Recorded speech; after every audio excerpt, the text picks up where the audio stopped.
If you're under crazy intense pressure right now, you need to watch this video. Knowing this biblical principle about regulating your emotions is going to save you. Let's take a look.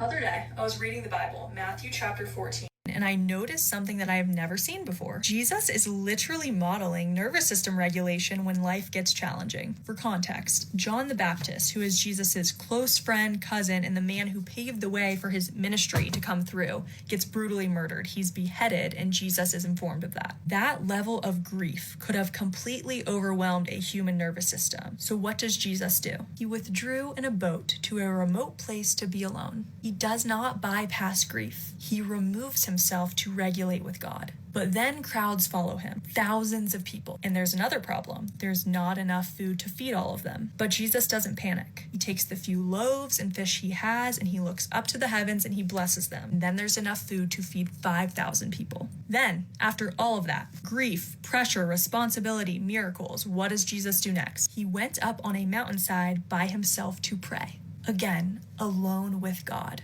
When Jesus is deep in grief or challenge or his back is against the wall, when fear would be the most reasonable response, he turns to God as his source of strength, safety, and regulation. Even the Savior of the world did not operate independently of God. Jesus could not have endured the suffering or the impossible tasks set before him without an unwavering faith in his Father. He prioritized solitude, prayer, and intimacy with God to be filled again, to feel safe through these circumstances. That's what real nervous system regulation looks like. It's going to God first, letting his love soften your fear. We are not designed to do this life alone. We are not designed to heal ourselves. Even Jesus shows us this.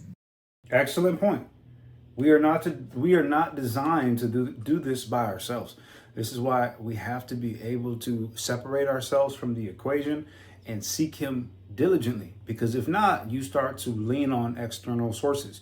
You start to lean on your spouse, right? When you start to feel anxious or, fearful, you start to lean on those who are around you. In doing so, you're giving them control of your nervous system. I said nervous system. your nervous system, your emotions, you start to give that away. And then if their mood's not good, guess what? Your mood's not going to be good either. And this is something that needs to be practiced. This is something that's psychological as well. And I believe pastors do a great job at shepherding, but I also think that we need to take into account that we're human beings. You're a human being just like I'm a human being, right? So we have to learn how to regulate ourselves. You shouldn't rely on anyone but Jesus Christ to regulate you for you, okay? What are your thoughts on this? Put them down in the comment section, and I'll catch you guys on the next one.